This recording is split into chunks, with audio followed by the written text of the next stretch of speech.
ಕೊನೆಗೂ ಕನ್ನಡಿಗರಿಗೆ ಕ್ಷಮೆಯನ್ನ ಕೇಳಿದ್ದಾರೆ ಸೋನು ನಿಗಮ್. ಸಾರಿ ಕರ್ನಾಟಕ ಅಂತ ಸಿಂಗರ್ ಸೋನು ನಿಗಮ್ ಪೋಸ್ಟ್ ಮಾಡಿದ್ದಾರೆ.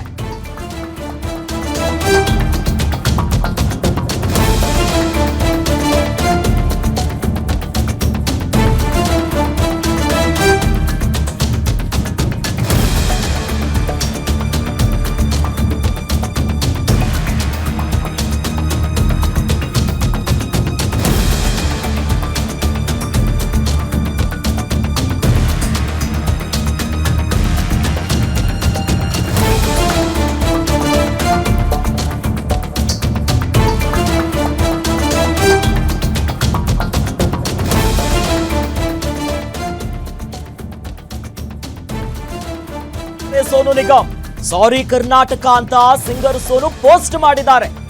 ನಾನು ಹೆಚ್ಚು ಅನ್ನೋದಕ್ಕಿಂತ ನಿಮ್ಮ ಮೇಲಿನ ಪ್ರೀತಿ ದೊಡ್ಡದು, ನಿಮ್ಮನ್ನು ಯಾವಾಗಲೂ ಕೂಡ ಪ್ರೀತಿಸ್ತೇನೆ ಅನ್ನೋದಾಗಿ ಸೋನು ನಿಗಮ್ ಬರೆದುಕೊಂಡಿದ್ದಾರೆ. ಸಾರಿ ಕೇಳುವ ಮೂಲಕ ಕಾಂಟ್ರವರ್ಸಿಗೆ ತೆರೆ ಎಳೆದಿದ್ದಾರೆ ಸಿಂಗಂ ಸೋನು ನಿಗಮ್. ಇವತ್ತು ಫಿಲ್ಮ್ ಚೇಂಬರ್ನಿಂದ ಅಸಹಕಾರದ ಬೆನ್ನಲ್ಲೇ ಸೋನು ಕ್ಷಮೆಯನ್ನ ಕೇಳಿದ್ದಾರೆ. ಸೋನು ನಿಗಮ್ ಕ್ಷಮೆ ಕೇಳಿದ್ದಾರೆ. ಇವತ್ತು ಫಿಲ್ಮ್ ಚೇಂಬರ್ ಇಂದ ಮಹತ್ವದ ನಿರ್ಧಾರವನ್ನ ತೆಗೆದುಕೊಳ್ಳಿತ್ತು. ಕನ್ನಡ ಹಾಡು ಹಾಡೋಕೆ ಅವಕಾಶ ಕೊಡುತ್ತಾ ಈಗ ಫಿಲ್ಮ್ ಚೇಂಬರ್ ಅನ್ನೋ ಪ್ರಶ್ನೆ ಮೂಡ್ತಿದೆ. ಕರ್ನಾಟಕದಲ್ಲಿ ಸೋನು ನಿಗಮ್ ಶೋಗೆ ಇನ್ನು ಮುಂದೆ ಅವಕಾಶ ಸಿಗುತ್ತಾ? ಯಾಕಂದ್ರೆ ಸಾರಿ ಕೇಳಿದ್ದಾರೆ. ಈಗಾಗಲೇ ಸಿನಿಮಾದಲ್ಲಿ ಅವಕಾಶ ಕೊಡಲ್ಲ ಅನ್ನೋದಾಗಿ ನಿರ್ದೇಶಕರು ಹೇಳಿದ್ರು. ಫಿಲ್ಮ್ ಚೇಂಬರ್ ಅಲ್ಲೂ ಕೂಡ ಅಸಹಕಾರ ಅನ್ನೋ ಪದ ಬಳಕೆ ಆಗಿತ್ತು. ಬಟ್ ಬ್ಯಾನ್ ಅನ್ನೋದಾಗ ಅಫಿಷಿಯಲ್ ಹೇಳಿಲ್ಲ, ಅವಕಾಶ ಕೊಡೋದಿಲ್ಲ, ಈ ರೀತಿಯ ವರ್ತನೆ ಸರಿಯಲ್ಲ ಅನ್ನೋ ನಿಟ್ಟಿನಲ್ಲಿ ಫಿಲ್ಮ್ ಚೇಂಬರ್ ಅಲ್ಲೂ ಕೂಡ ಬಹಳ ಮಹತ್ವದ ಹೆಜ್ಜೆ ಇಟ್ಟಿದ್ರು. ಬಟ್ ಇಲ್ಲಿ ಗಮನಿಸಬೇಕಾಗಿರೋದು ಪೋಸ್ಟ್ ಮಾಡಿದ್ದಾರೆ ಸಾರಿ ಕರ್ನಾಟಕ ಅನ್ನೋದಾಗಿ. ಬಟ್ ಯಾವಾಗ ಘಟನೆ ಆಯ್ತು ಸ್ಪಷ್ಟನೆ ಕೊಡುವಂತ ನಿಟ್ಟಿನಲ್ಲಿ ವಿಡಿಯೋ ಮಾಡಿದ್ರು ಒಂದು ಜಿಮ್ ಅಲ್ಲಿ, ಕನ್ನಡ ಕನ್ನಡ ಕನ್ನಡ ಅಂತೆಲ್ಲ. ಬಟ್ ಈಗ ಇವತ್ತು ಕರ್ನಾಟಕದಲ್ಲಿ ಕನ್ನಡ ಪರ ಸಂಘಟನೆಗಳು ಕಾವು ಹೆಚ್ಚಿಸಿದ್ವು. ಜೊತೆಯಲ್ಲಿ ಎರಡೆರಡು ದೂರು ಕೂಡ ದಾಖಲಾಯಿತು. ಒಂದು ಪ್ರಕರಣದಲ್ಲಿ ಎಫ್ಐಆರ್ ಆಗಿ ನೋಟಿಸ್ ಕೂಡ ಪೊಲೀಸರು ಕೊಟ್ಟಿದ್ರು. ಇವೆಲ್ಲದರ ಬೆನ್ನಲ್ಲೇ ಕನ್ನಡಿಗರ ಬಿಸಿ ಮುಟ್ಟುತ್ತಿದ್ದಂತೆ ಸಾರಿ ಕರ್ನಾಟಕ ಅನ್ನೋದಾಗಿ ಸೋನು ನಿಗಮ್ ಅವರು ಒಂದು ಪೋಸ್ಟ್ ಮಾಡಿದ್ದಾರೆ. ಆದ್ರೆ ಇವೆಲ್ಲದಕ್ಕೂ ಕೂಡ ಕನ್ನಡಿಗರು ಬಗ್ಗಲ್ಲ. ಮಾತನಾಡೋದಕ್ಕಿಂತ ಮುಂಚೆ ಯೋಚನೆ ಮಾಡಬೇಕಿತ್ತು. ಕನ್ನಡದ ನೆಲದಲ್ಲಿ ನಿಂತ್ಕೊಂಡು ಅಂತ ಭೀಕರ ದಾಳಿಗೂ ಕನ್ನಡಿಗರು ಹಾಡು ಹಾಡಿ ಅಂತ ಕೇಳಿದ್ದಕ್ಕೂ ಎಲ್ಲಿಂದ ಸಂಬಂಧ?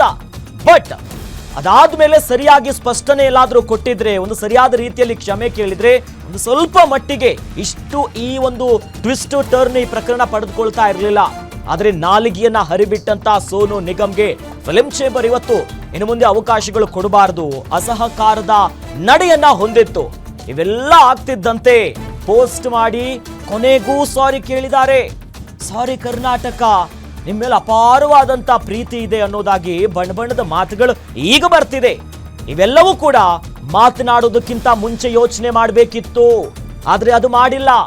ಸಮರ್ಥನೆ ಮಾಡಿಕೊಂಡು ಪೋಸ್ಟ್ ಗಮನಿಸ್ತಾ ಇದ್ದೀರಿ, ಐ ಲವ್ ಯು ಅನ್ನುವಂತ ನಿಟ್ಟಿನಲ್ಲಿ. My love for you is bigger than my ego, love you always ಅನ್ನೋದಾಗಿ ಸೋನು ನಿಗಮ್ ಅವರು ಮಾಡಿರುವಂತ ಪೋಸ್ಟ್ ಇದು. Sorry Karnataka, my love for you, Karnataka sorry ಅನ್ನೋದಾಗಿ ಈಗ ಬರೆದುಕೊಂಡಿದ್ದಾರೆ ಪೋಸ್ಟ್ ಮಾಡಿ. ಈ ಬಗ್ಗೆ ಹೆಚ್ಚಿನ ಡೀಟೇಲ್ಸ್ ನೀಡ್ತಾರೆ ನಮ್ಮ ಫಿಲ್ಮ್ ರಿಪೋರ್ಟರ್ ಕೀರ್ತಿ ಪಾಟೀಲ್. ಎಸ್ ಕೀರ್ತಿ, ಕೊನೆಗೆ ಬಿಸಿ ಮುಟ್ಟಿ ಈ ರೀತಿಯಾದಂತ ಪೋಸ್ಟ್ ಮಾಡಿದ್ರ, ಏನು ಕತೆ?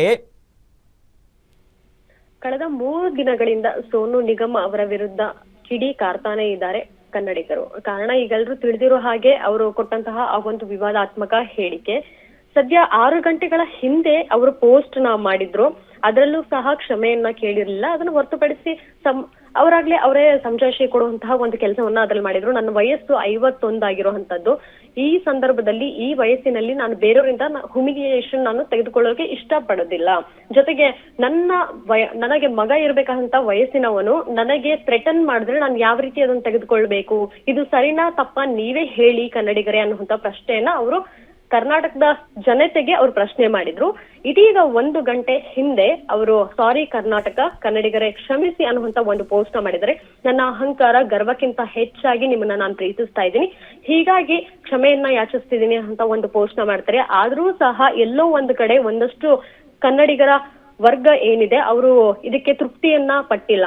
ಎಲ್ಲಿ ನೀವು ಸಾರ್ವಜನಿಕವಾಗಿ ಒಂದು ಕಾಲೇಜ್ ಸ್ಟೂಡೆಂಟ್ಸ್ ಮಧ್ಯದಲ್ಲಿ ನಿಂತ್ಕೊಂಡು, ಬೆಂಗಳೂರಿಗೆ ಒಂದು ಕನ್ನಡಿಗರ ಮಧ್ಯದಲ್ಲೇ ನಿಂತ್ಕೊಂಡು ನಮಗೆ ಈ ಉಗ್ರರ ದಾಳಿ ಏನ್ ನಡೀತು ಆ ಒಂದು ಘಟನೆಗೆ ಹೋಲಿಸಿದ್ರಿ ಕನ್ನಡಿಗರನ್ನ, ಅದೇ ರೀತಿಯಾಗಿ ಈಗ ನೀವು ಸಾರ್ವಜನಿಕವಾಗಿ ನಮಗೆ ಕ್ಷಮೆಯನ್ನ ಕೇಳಬೇಕು ಅನ್ನುವಂತಹ ಒಂದು ವರ್ಗ ಕೇಳಿ ಬರ್ತಾ ಇರೋವಂಥದ್ದು. ಇನ್ನೊಂದು ಕಡೆ ಇಲ್ಲ, ನೀವು ವಿಡಿಯೋ ಮಾಡಿನೇ ಕ್ಷಮೆಯನ್ನ ಕೇಳಬೇಕು, ಸುಮ್ನೆ ಒಂದು ಪೋಸ್ಟ್ ಮಾಡಿದ್ರೆ ನಮಗೆ ಮರ್ಯಾದೆ ಇಲ್ವಾ, ಇಲ್ಲಿಗೆ ನಿಲ್ಸ್ಬಿಡ್ಬೇಕಾ ಅನ್ನುವಂಥದ್ದು.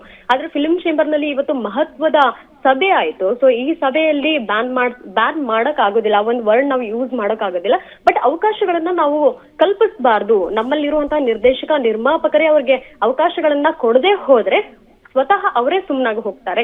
ಇನ್ನು ಬೆಂಗಳೂರಲ್ಲೂ ಸಹ ಯಾವುದೇ ಶೋಗಳು ಇರ್ಲಿ, ಸಿಂಗಿಂಗ್ ಶೋಗಳಿರ್ಲಿ ಅಥವಾ ಆಯೋಜಕರು ಇರ್ಲಿ, ಅವ್ರನ್ನ ಕರೆಸುವಂತಹ ಪ್ರಯತ್ನವನ್ನ ಮಾಡಬಾರ್ದು, ನಮಗ್ ಬೇಕಾಗಿಲ್ಲ ಅನ್ನುವಂತ ಮಾತನ್ನ ನಿರ್ಧಾರವನ್ನ ಅವ್ರು ತೆಗೆದುಕೊಂಡಿದ್ದಾರೆ. ಜೊತೆಯಲ್ಲಿ ಈಗ ಸಾರಿ ಕೇಳಿದ್ದಾರೆ, ಪೋಸ್ಟ್ ಮಾಡಿದ್ದಾರೆ. ಮುಂದಿನ ದಿನದಲ್ಲಿ ಮತ್ತೆ ಫಿಲ್ಮ್ ಚೇಂಬರ್ ನಿರ್ಧಾರವನ್ನ ಹಾಗಾಗಿ ತಗೊಂತಾರ ಏನು?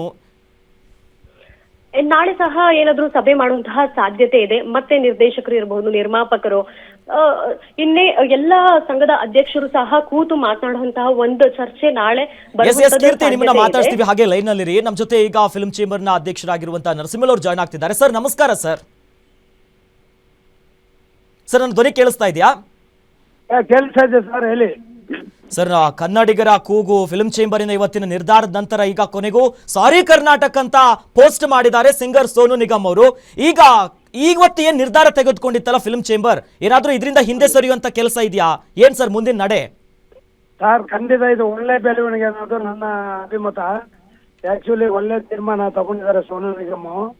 ಆದ್ರೂ ನಾವು ಮುಂದಿನ ದಿನಗಳಲ್ಲಿ ನಮ್ಮ ಎಲ್ಲರ ಹತ್ರ ಚರ್ಚೆ ಮಾಡ್ಬಿಟ್ಟು ಏನು ಮುಂದಿನ ನಡೆ ಅನ್ನೋದನ್ನ ನಾವು ತಿಳಿಸ್ತೀವಿ ಸರ್. ಜೊತೆಯಲ್ಲಿ ಸರ್ ಇವಾಗ ಸಾರಿ ಕರ್ನಾಟಕ ಅಂತ ಪೋಸ್ಟ್ ಮಾಡಿದ್ದಾರೆ, ಬಟ್ ಸಮರ್ಥನೆ ಕೊಡುವಾಗ ದೊಡ್ಡ ದೊಡ್ಡದಾಗಿ ವಿಡಿಯೋ ಮಾಡಿದ್ರು. ಈಗ ಒಂದು ವಿಡಿಯೋ ಮಾಡಿ ಕನ್ನಡಿಗರ ಮುಂದೆ ಹೇಳ್ಬೋದಿತ್ತಲ್ಲ ಸರ್? ಅದನ್ನ ನಾವು ಏನ್ ಕೇಳ್ತಾ ಇದ್ವಿ, ಯಾವುದೋ ಒಂದು ಇನ್ಸ್ಟಾಗ್ರಾಮ್ ಅಲ್ಲೋ ಫೇಸ್ಬುಕ್ ಅಲ್ಲೋ ಬರೆಯೋದಲ್ಲ, ನಾವು ಬಹಿರಂಗವಾಗಿ ಕ್ಷಮಾಪಣೆ ಕೇಳ್ಬೇಕಂತಾನೆ ಕೇಳ್ಕೊಂಡಿದೀವಿ. ಆ ರೀತಿ ಯಾರ ಒಂದು ಚಾನೆಲ್ಗೆ ಹೋಗಿ ಅವರು ನಮ್ಗೆ ಬಹಿರಂಗವಾಗಿ ಕ್ಷಮೆ ಕೇಳಬೇಕು ಅನ್ನೋದು ನಮ್ಮ ಆಗ್ರಹ ಸರ್. ಜೊತೆಲಿ ಸರ್ ಇವಾಗ ಒಂದು ಸಾರಿ ಕೇಳಿದ ತಕ್ಷಣ ನಾವು ಹಿಂದೆ ನಡೆಯೋದು ಎಷ್ಟು ಮಟ್ಟಿಗೆ ಸರಿ ಸರ್? ಇನ್ನಷ್ಟು ಕಠಿಣ ಕ್ರಮ ತೆಗೆದುಕೊಳ್ಬೇಕಲ್ಲ ಸರ್? ನಾಳೆ ಎಲ್ರಿಗೂ ಕೂಡ ಯಾರು ಕನ್ನಡ ಬಗ್ಗೆ ಮಾತನಾಡ್ತಾರೆ ಅಂತಂದ್ರೆ ಅವ್ರಿಗೆ ಬಿಸಿ ಮುಟ್ಸೋ ಕೆಲಸ ಆಗ್ಬೇಕಲ್ಲ ಸರ್? ಅದನ್ನೇ ಮಾಡ್ತಾ ಇದೀವಿ ಸರ್. ನಾವು ಏಕಾಏಕಿ ಅವರು ಏನೋ ಇನ್ಸ್ಟಾಗ್ರಾಮ್ ಅಲ್ಲಿ ಹಾಕ್ಬಿಟ್ಟಿದ್ದಾರೆ ಅಂದ ತಕ್ಷಣ ನಾವ್ ಇದು ಮಾಡಿಲ್ಲ, ಅವ್ರಿಗೆ ನಾವೇನು ಇದು ಮಾಡಿಲ್ಲ. ನಾವ್ ಏನ್ ಹೇಳಿದೀವಿ, ಅವ್ರು ಬಹಿರಂಗವಾಗಿ ಎಂತ ನಮ್ಮ ಕರ್ನಾಟಕದ ಜನತೆಗೆ ಕ್ಷಮಾಪಣೆ ಕೇಳಬೇಕು ಅನ್ನೋದು ಕೇಳಿದೀವಿ. Yes sir correct. ಇವಾಗ ನೀವೇನ್ ನಿರ್ಧಾರ ತೆಗೆದುಕೊಳ್ತೀರಾ ಹಂಗ್ ಮಾಡಿದ್ರೇನೆ ಸರಿ. ಜೊತೆಲಿ ಅಸಹಕಾರ ಅನ್ನುವಂತ ಮಾತಾಡಿದ್ರಿ, ಬಟ್ ಬ್ಯಾನ್ ಆಗ್ಬೇಕಲ್ಲ ಸರ್? ಎಲ್ಲರ ಆಗ್ರಹ ಅದೇ ಸರ್, ಬಿಡಬಾರ್ದು ಇಂಥವ್ರಿಗೆ ಅಂತ. ಸರ್ ಈಗ ನಾನು ಬ್ಯಾನ್ ಬಗ್ಗೆ ಮಾತಾಡಲ್ಲ ಸರ್. ಬ್ಯಾನ್ ಬಗ್ಗೆ ಮಾತಾಡೋದಾದ್ರೆ ನಾವು ಯಾವುದೇ ಒಂದು ವ್ಯಕ್ತಿಗೆ ನಾವು ಬ್ಯಾನ್ ಮಾಡಂಗಿಲ್ಲ ಸರ್.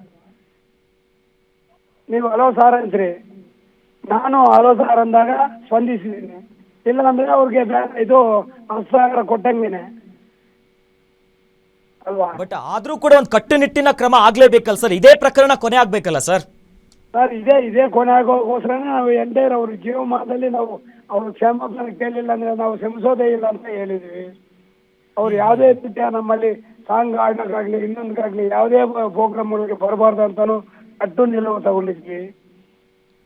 Yes sir. ಸೊ ಜೊತೆಯಲ್ಲಿ ಈಗ ಸಾರಿ ಅಂತೂ ಕೇಳಿದ್ದಾರೆ, ಮುಂದಿನ ನಡೆ ಏನ್ ಸರ್? ಫಿಲ್ಮ್ ಚೇಂಬರ್ ಏನ್ ಮಾಡುತ್ತೆ ಅಂತ? ಅದು ಖಂಡಿತ ಇವತ್ತು ನಾವು ಮತ್ತೆ ಒಂದು ಸಭೆ ಸೇರ್ತಾ ಇದ್ವಲ್ಲ, ನಮ್ಮ ಆಗ್ರಹ ಏನಿತ್ತು, ನಾವು ಬಹಿರಂಗವಾಗಿ ಕ್ಷಮಾಪಣೆ ಕೇಳಬೇಕು ಮೀಡಿಯಾದಲ್ಲಿ ಬಂದು ಅಂತ ನಾವು ಹೇಳಿದ್ವಿ. ಅವ್ರು ಎಲ್ಲೋ ಇನ್ಸ್ಟಾಗ್ರಾಮ್ ಅಲ್ಲಿ ಅವರು ಟೈಪ್ ಮಾಡಿದ್ರೆ ಇನ್ನೊಬ್ರು ಮಾಡಿದ್ರೆ ಗೊತ್ತಾಗೋದಿಲ್ಲ. ಇನ್ಸ್ಟಾಗ್ರಾಮ್ ಅಲ್ಲಿ ಮಾಡಿದ್ದಾರೆ, ಅದ ತಕ್ಷಣ ನಾವೇನು ಅದಕ್ಕೆ ಸ್ಪಂದಿಸ್ತಾ ಇಲ್ಲ. ಈಗ ನಾವು ತೀರ್ಮಾನ ತಗೊಳ್ಳೋದು ಖಂಡಿತ ತಗೊಳ್ತೀವಿ ಸರ್. ಏನು ಮಾಡ್ಬೇಕು ಅನ್ನೋದು ಚರ್ಚೆ ಮಾಡ್ತೀವಿಲ್ಲ, ಆಮೇಲೆ ನಿಮ್ಗೆ ತಿಳಿಸ್ತೀವಿ. ಎಸ್ ಸರ್, ಧನ್ಯವಾದಗಳು ಸರ್. ಇಷ್ಟೊತ್ತು ಅವರು ಒಳ್ಳೆ ಬೆಳವಣಿಗೆ ಬಂದಿದ್ದಾರೆ. ಅವ್ರ ಮನಸ್ಥಿತಿ ನೋಡುವಾಗ ಅವ್ರನ್ನ ಸಮರ್ಥನೆ ಮಾಡ್ಕೊಳ್ತಾ ಇದ್ರು. ಅಂತದ್ರಲ್ಲಿ ಎಂಟೈರ್ ಕರ್ನಾಟಕಕ್ಕೆ ಸಾರಿ ಅಂತ ಹೇಳಿದಾರೆ ಅಂದ್ರೆ ಇದು ಒಳ್ಳೆ ಬೆಳವಣಿಗೆ ಅದು ಅಂತದ್ದು ನಾನು ಅದು ತಿಳ್ಕೊಳ್ತೀನಿ. ಎಸ್ ಎಸ್ ಹೌದು ಸರ್, ನೀವಿಷ್ಟು ಇವತ್ತು ಖಡಕ್ ನಿರ್ಧಾರ ಆಗಿರೋದ್ರಿಂದನೇ ಇವತ್ತು ಪಟ್ಟಂತ ಸಾರಿ ಬಂತು.